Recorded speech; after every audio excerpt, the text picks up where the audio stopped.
अध्याय 13 प्रकृति, पुरुष तथा चेतना।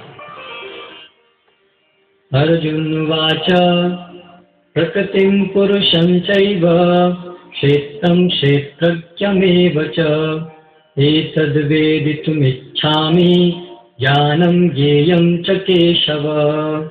श्रीभगवानुवाच इदं शरीरं कौन्तेय क्षेत्रं नित्यभिधीयते एतद्यो वेत्ति तं प्राहुः क्षेत्रज्ञ इति तद्विदः। अर्जुन ने कहा, हे कृष्ण, मैं प्रकृति एवं पुरुष, क्षेत्र एवं क्षेत्रज्ञ तथा ज्ञान एवं ज्ञेय के विषय में जानने का इच्छुक हूँ। श्री भगवान ने कहा, हे कुंती पुत्र, यह शरीर क्षेत्र कहलाता है और इस क्षेत्र को जानने वाला क्षेत्रज्ञ है। क्षेत्रज्ञं चापि मां विद्धि सर्वक्षेत्रेषु भारत क्षेत्र क्षेत्रज्ञयोर्ज्ञानं यत्तज्ज्ञानं मतं मम। हे भरतवंशी, तुम्हें ज्ञात होना चाहिए कि मैं भी समस्त शरीरों में ज्ञाता भी हूँ और इस शरीर तथा इसके ज्ञाता को जान लेना ज्ञान कहलाता है, ऐसा मेरा मत है।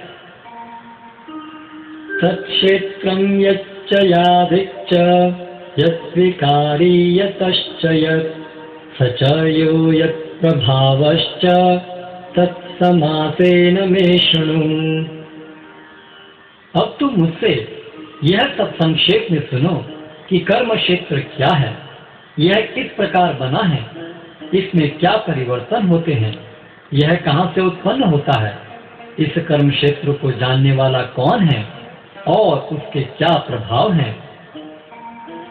ऋषिभिर्बहुधा गीतं छन्दोभिर्विविधैः पृथक् ब्रह्मसूत्रपदैश्चैव हेतुमद्भिर्विनिश्चितैः।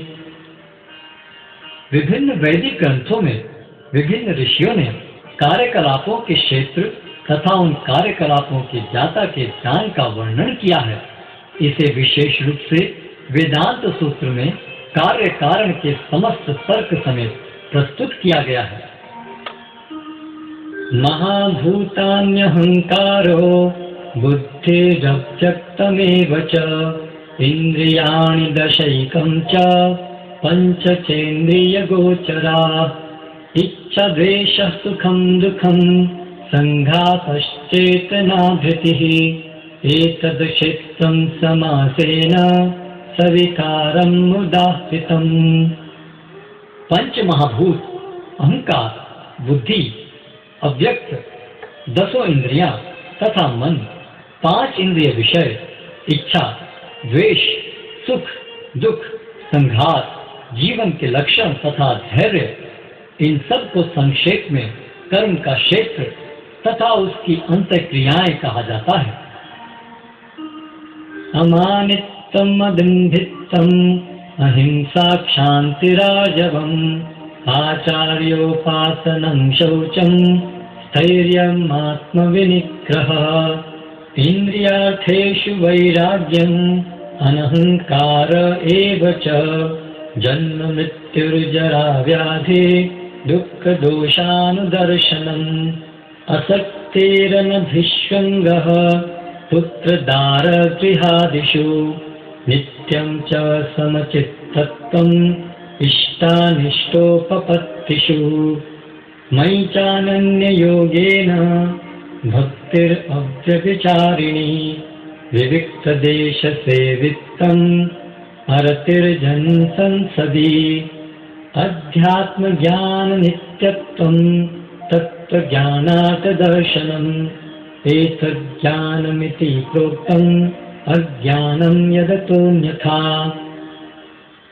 विनम्रता, दंभहीनता, अहिंसा, सहिष्णुता, सरलता, प्रामाणिक गुरु के पास जाना, पवित्रता, स्थिरता, आत्मसंयम, इंद्रिय तृप्ति के विषयों का परित्याग, अहंकार का अभाव, जन्म मृत्यु वृद्धावस्था तथा रोग के दोषों की अनुभूति, वैराग्य, संतान, स्त्री, घर तथा अन्य वस्तुओं की ममता से मुक्ति, अच्छी तथा बुरी घटनाओं के प्रति संभाव, मेरे प्रति निरंतर अनन्य भक्ति, एकांत स्थान में रहने की इच्छा, जन समूह से विलगाव, आत्म साक्षात्कार की महत्ता को स्वीकारना तथा परम सत्य की दार्शनिक खोज, इन सब को मैं ज्ञान घोषित करता हूँ और इनके अतिरिक्त जो भी है वह सब अज्ञान है।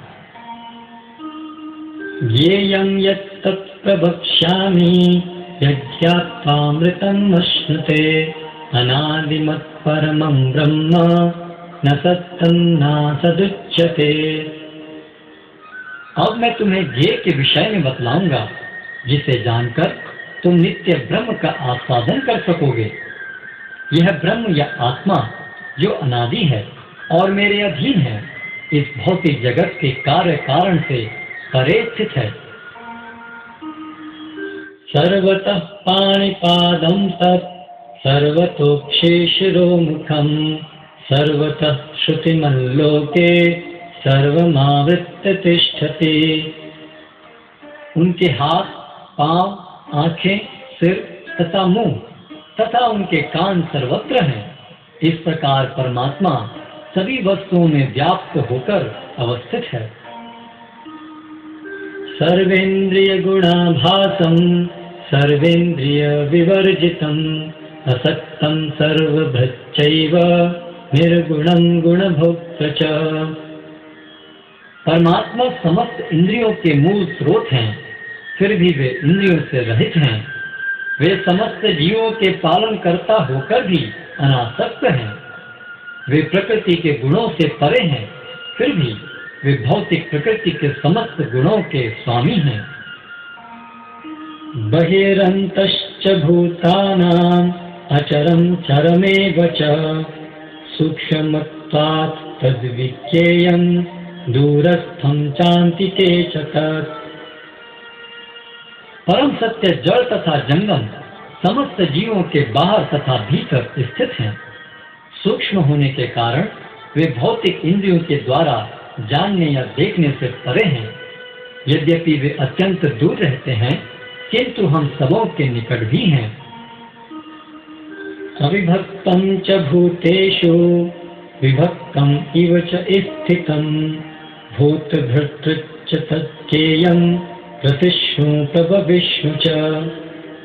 यद्यपि परमात्मा समस्त जीवों के मध्य विभाजित प्रतीत होता है, लेकिन वह कभी भी विभाजित नहीं है। वह एक रूप में स्थित है। यद्यपि वह प्रत्येक जीव का पालन करता है, लेकिन यह समझना चाहिए कि वह सबों का संहार करता है और सबों को जन्म देता है। ज्योतिषामपि तज्ज्योति तमसः परं मुच्यते ज्ञानं ज्ञेयं ज्ञानगम्यं हृदि सर्वस्य विष्ठितम्।